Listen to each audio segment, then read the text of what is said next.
Hey there neighbors, Kevin here with eTrailer, and today we're going to be taking a look at and showing you how to install the CURT Custom Fit fifth wheel installation kit for Ram trucks here in our 2023 Ram 2500. So if you are starting to get into towing, or maybe you already own a fifth wheel hitch and you're just needing to get some base rails so that you can switch your fifth wheel hitch over, base rails are going to be a good option. Now, a lot of the time we typically recommend getting away from those base rails if you don't already have the prep package and just going with the B&W Turnover Ball Kit, because that gives you the option of both a drop-in gooseneck hitch, and then also you have the ability to drop in the companion fifth wheel hitch, so then you kind of get both worlds there. Now, the only drawback from that is that you can't tow any kind of trailer that's going to have a rotating pin box. You would have to lock that out every single time, and with this being a short bed truck, now we run the risk of having the nose of the trailer come into contact with the cab of our truck. So that brings us back to needing a sliding fifth wheel hitch, which typically you can get even from B&W with the OEM prep package, or if you had just the turnover ball. So there is the option for that still, but if you have that turning point pin box or sidewinder, that's where you're going to want to go and get over to some base rails so that you can get those 4 points of contact. With these rails, these are going to be ISR, so that means that they're going to fit any other standardized spacing. So any fifth wheel hitch that you typically see on the market nowadays is going to be ISR. They kind of got rid of doing all their own proprietary sizing. Now, what I mean by ISR is that the spacing between our two rails from center to center is going to be 22 inches. And you can see we have 3 different slots on each corner, and that's going to be for the different width spacings that we have for the different fifth wheel hitches that are out there on the market. So whether you're buying a CURT fifth wheel hitch, Demco, B&W, or any other one out on the market right now, you should be able to drop these right into your rails instead of having to buy their brand specific ones. So taking a closer look at our base rails here, this is going to have a carbide finish, which is going to be helping it resist rust and corrosion. As far as the height goes, from the bottom non-corrugated portion, so the non-raised side here, the lowest point, that's going to stick up about 1 5/8, maybe 1 3/4, and that's pretty good compared to some of the other options out there on the market. A lot of them have a very aggressive raise in them. Sometimes they're going a little bit over 2 inches, and this kind of bevel here or edge here is a lot more steep instead of kind of tapered down a little bit more like it is here. So that should help anytime you're kind of throwing stuff into the bed, trying to push it up over that hump. Should make it an easier transition over for you. Now, one other thing you want to pick up along with your base rails is a fifth wheel or gooseneck wiring harness, which essentially is going to tie into the 7-way that you have down below near your bumper. And then you can find a spot up in the bed rail here that you can mount up another one, which is going to give you that 4-pole and 7-pole connector. So that way you're not having to try and strain the cable, bringing it back over the tailgate when you go and hook up to your trailer. You just have it easy to reach, plug in right here, and be good to go, and safely displaying all of your traffic signals. Now, as far as installation goes, since this kit does come with custom fit brackets, it honestly was one of the easier installs that I've done for base rails. Brackets came right up real nice. The only one that really kind of fought me was just down on the driver's side, on the cab side here. And that one is only kind of a hassle just because there's a bunch of wire harnesses and brake lines that are all kind of in the way. So you got to kind of pop the little Christmas tree style push pins out first. You can kind of pull the wiring away, and then you can finagle the bracket into place. But aside from that, since this is custom fit, it's going to go right into some weld nuts, makes it lining up a lot easier. So that way when you come up to the top, you drill in your holes. It's not a huge guessing game of hoping that your holes are going to line up properly. So overall, this is one that I do feel like you could do at home, but some people do get a little bit hesitant just because you are drilling holes into the bed. So if that's something you just don't feel super comfortable doing, then please feel free to use our dealer locator, and you can enter in your zip code to find a shop near you and get it professionally installed. If you are wanting to do this yourself, then stick around and I'll walk you through the process. So to start off our install, I've already removed our spare tire. I've also taken down the heat shield, so that way we have a little bit more access and we can actually see stuff. The 2 weld nuts that we have at the back on the passenger side are completely blocked up by that heat shield, so you will have to remove it. And then once I got those all out, I went around to each one of these with some penetrating oil and then a little brush. So all of my weld nuts I could just clean out real quick. So essentially just spray a little bit of penetrating oil in, take your wire brush, give it a good clean out, make sure that there's no debris that's going to be in there that could potentially bind up and prevent us from getting our hardware through. All right, so I already have the driver's side done for the front bracket, or not totally done, but in place. This is kind of more of a hassle on this side. You're not going to get a good visual with the camera. And we've got so many wire harnesses. There's going to be 6 Christmas tree style push pins you're going to pop out on this side. There's a couple brake lines, some sensors. Here's our hard brake lines coming back, and then also this big harness up here is also tied in to our cross member here. So I popped out quite a bit. So that was one. I had 5 right here, and then another one up here for a total of 7, just so when I was actually shifting the bracket up into place, I could get it in, and that hard brake line there was kind of fighting me. So once we get those in place, then we can come back and push our lines back and try and push pin them back into place so that they're properly supported. But with that being said, we're going to swap over to the passenger side, and we're going to get that one in. So for our front brackets, they're both going to be the same shape, just with the mounting flange here kind of pointing in towards the vehicle. So just make sure that you have the correct one on the correct side. For the hardware, we're going to have our 12 millimeter bolts. We're going to have one that's going to be a little bit longer, and that is going to go towards the front, because we're going to have this big spacer block, which is going to sit between the frame rail and our bracket. And we'll need that extra length so that we can make it through and get into that weld nut. The middle one is going to be the shorter of our M12 bolts. Just pop right into that weld nut and be good to go. And then once we have that in place, we'll then hole punch up through these 2 bolt holes into our bed, so that way we can drill down with a pilot hole that we've created. Before we can get our bracket in place, we will have to remove another harness here. This one, probably only 2 push pins in the way. Maybe this third one might just knock out 2 just to have a little bit more room. There we go, get that completely out of the way. And now for our bracket, we can just slot that up, and then this is just going to sit between our hat channel. Get our middle bolt in place. And then I'm going to start this back one too, so you're going to have to get that spacer lined up too, so you don't want to go too tight with that middle one just yet. Oh, you have some wiggle room. There we go.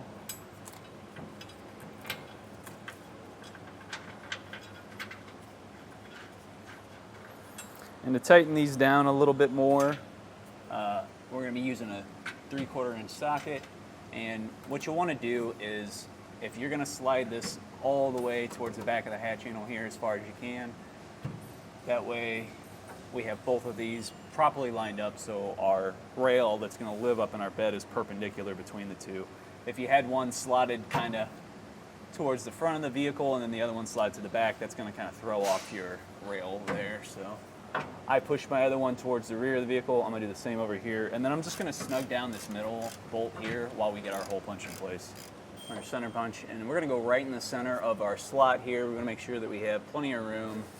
And like I said, I have this slotted all the way back up against our hat channel on both sides, so that way these are in the same spot. Punch this a couple times.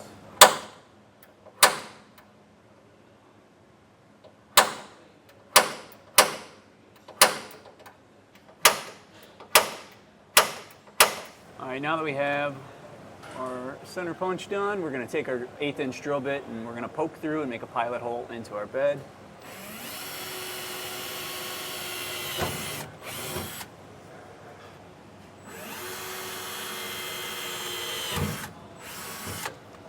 So now that we have both of our front brackets mounted up here, we're going to go ahead and just throw on the rear ones closer to the tailgate before we go up and drill down and get our vertical bolts ran through for our first set there.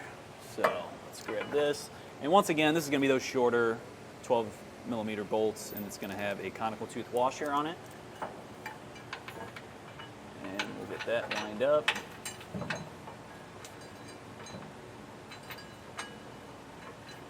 And we're just loosely installing these for right now. We still got a little bit more we got to do before we fully tighten these down. For our driver's side, we're going to have another harness we're going to want to pop out of the way first.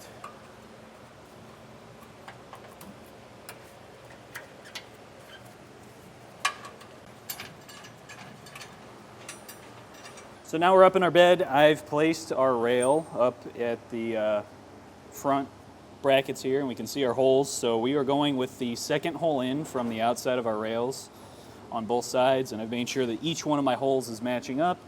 And now that I've confirmed all that, we can set our rail out of the way, and I'm going to use my step bit to enlarge the holes here just a little bit bigger until we get up to 9/16. Then I'm going to switch over to that, and we will fully drill out our holes so that way we can drop our hardware through.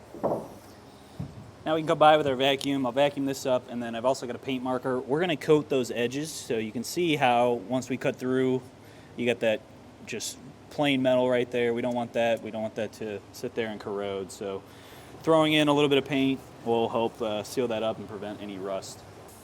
So once you have the 4 holes drilled out, there's going to be one more right in the center, closest to our cab side. I've already just put a little dot right there with my white paint marker so I can slot this out of the way. You can see right there, I'm going to take my center punch. And then we're just going to do the same thing. We'll go with our 1/8 inch drill bit to start it, get our pilot, and then from there we're going to work our way up to 9/16. All right, now we can start lining our rail back up, and now we're going to have these U-shaped spacers in our kit, and those are going to be needed if we are sitting down inside of the corrugation, which you can see with our bolt holes here. So I will put those inside. Now, if we were sitting up on top of the corrugation, we wouldn't need that up top, but we would need it down below between the bed and our frame bracket. But I'm going to start filling in each one of our 5 holes here with our U-shaped spacers and our carriage bolts.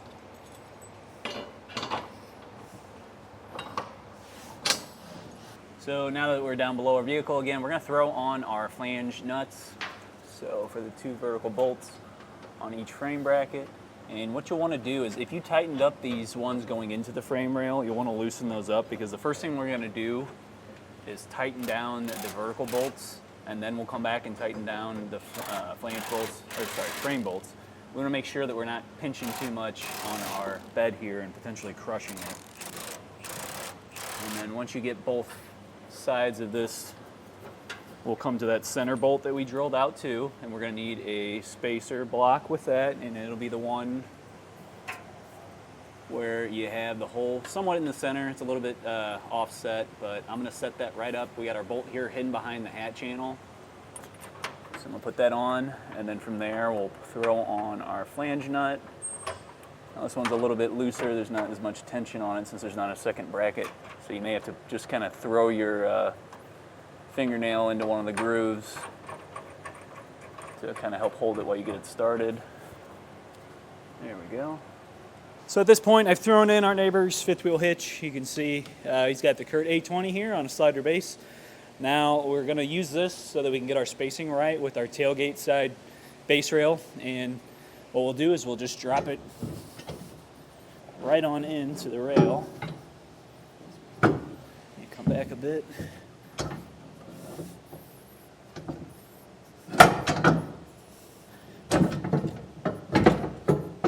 There we go.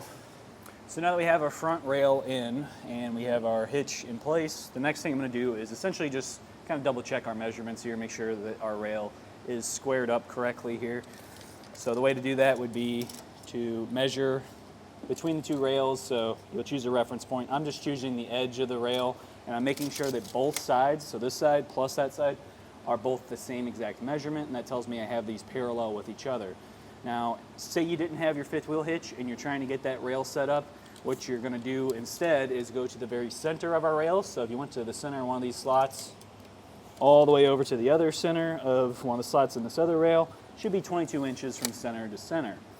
Along with that, we're also going to get our side-to-side measurement. So once again, just choose a reference point. I like choosing just the edge of the rail, and then I'll just go straight to the wheel well. Same thing on the other side. I'm getting 4 inches on either side, so I know I have this exactly how I want it to sit. So at this point, we're going to grab our paint markers. We're going to mark out our holes in both sides of our rails, and this side's going to be a little bit different. We are going to be using some different slots instead of the same ones that we used back here. So you want to make sure that you are correctly drilling through each one of these holes so you aren't accidentally putting the hole where you don't need one to be. Okay, so for our front rail, closest to our tailgate, on the tailgate side of it, we're going to go to the closest hole into our hitch. So all the way here. I'm going to number these 1 through 4, starting with outside being 1. Up top on the cab side of this rail, we're going to be going into hole number 2. And then when we come over to our middle, we're going to get right here towards our tailgate. Over on the driver's side is going to be slightly different too. All right, for the driver's side, we're going to be using hole number 4, the closest one in towards our hitch on both the front and back of it. Now, this side, I'm under the corrugation line, so I'm going to definitely need to put a U-shaped spacer right there. This side, I'm up on the corrugated portion, so I know my U-shaped spacer is going to need to be down below, up against the bottom of our bed, so that way it doesn't crush whenever we put those vertical bolts in. But now that we have these all marked out, I can now get the hitch out of the way. We're going to use our center punch, get a little hole made in each one of these, and then we're going to drill those out to 9/16. So on the driver's side, the hole that's going to be closest to our cab side is going to be going directly through a hat channel. So there's a couple ways of doing this. I luckily have a long enough 9/16 drill bit, so I know I can go all the way down to it. If you don't, maybe you have a shorter one and you know you're not going to be able to get all the way down to the bottom of the hat channel. This is where you probably keep that 1/8 inch or maybe some other kind of drill bit that you have that's between 1/8 inch up to that 9/16. It's going to be long enough to go all the way down. Get your pilot hole started, drill all the way down through there, and then you can hit it with the 9/16 at the bottom and at the top. But like I said, since I already have one, I'm just going to drill straight down, and we'll get right through our hat channel. Right here is also going to be a longer bolt, as well as a tube spacer. So now we're going to come down and hit the bottom side of our hat channel. I've already cut it out a little bit. We're going to go a little bit larger. So it started out with that 9/16 hole that we drilled down, and we're going to go all the way up to 7/8 because we're going to have this tube spacer that's going to slot inside of here, and that's what's going to be able to withstand that force once we start torquing down the base rail up top down to our frame bracket right here going into this hole. So the hat channel is just not thick enough metal to actually handle that. That's why this is going to come in. So you'll need a step bit or 7/8 drill bit, and we're going to enlarge this hole just a bit bigger.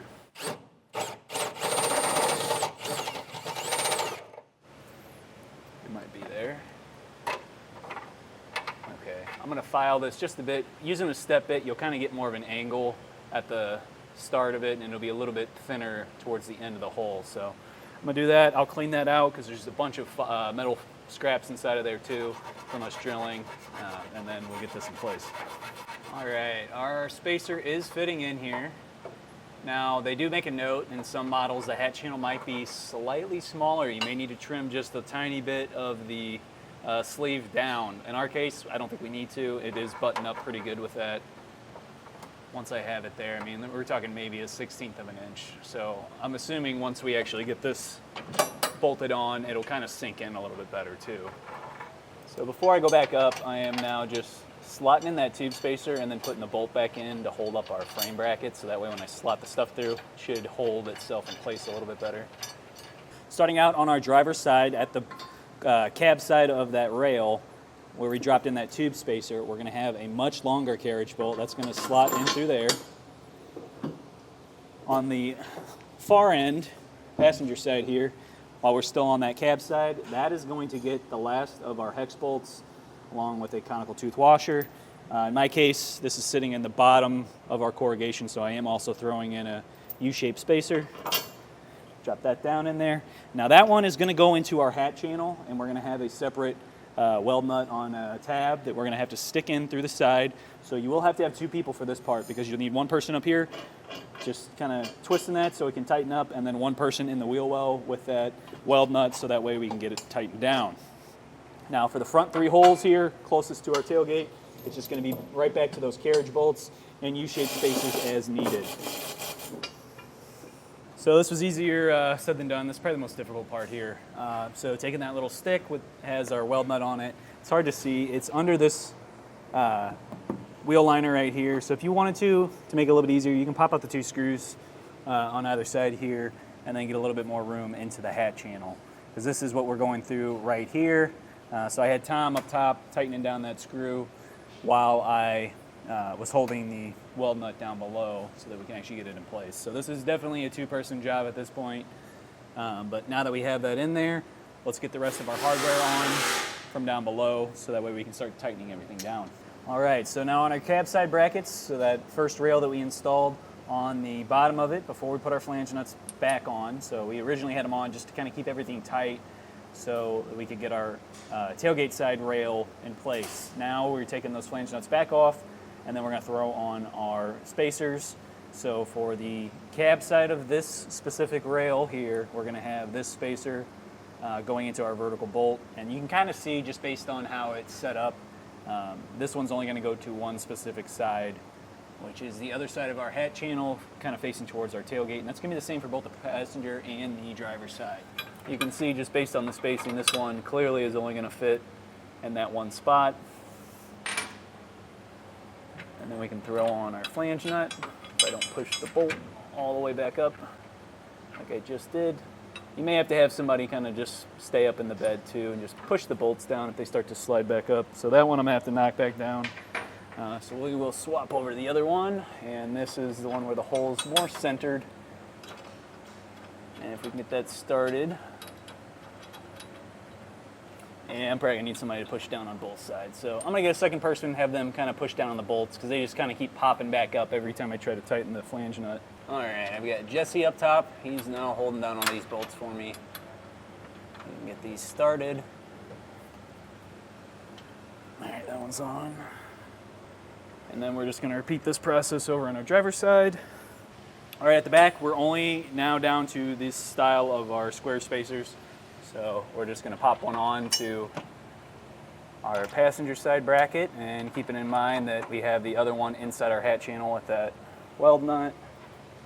In the middle here, we're going to have another one of our spacers and then our flange nuts. And then on the driver's side, same thing, 2 more spacers and then their flange nuts.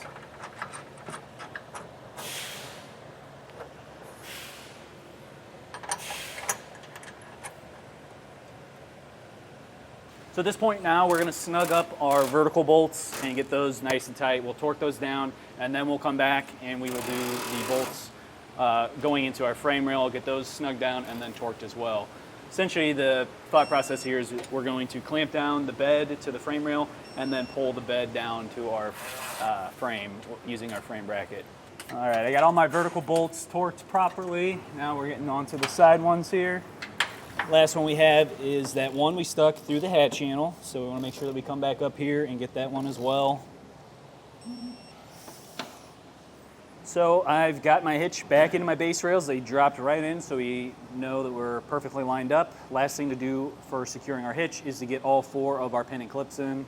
So simply find the hole, pop it on through our base rail, grab your clip, pop that in on the other side, and we'll do that to all 4 of our feet.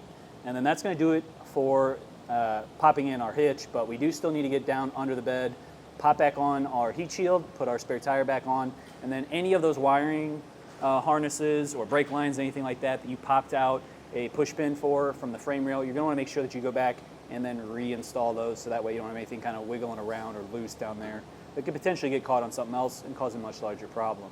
Well, that's going to do it for our look at and installation of the CURT Custom Fit 5th wheel installation kit for Ram trucks here in our 2023 Ram 2500. My name's Kevin, and if you're still looking for the right 5th wheel setup for your Ram 2500, please feel free to reach out to us via our Ask the Experts link, a comment in this video, or a phone call to our customer service department, and we'd be happy to help you out on your journey.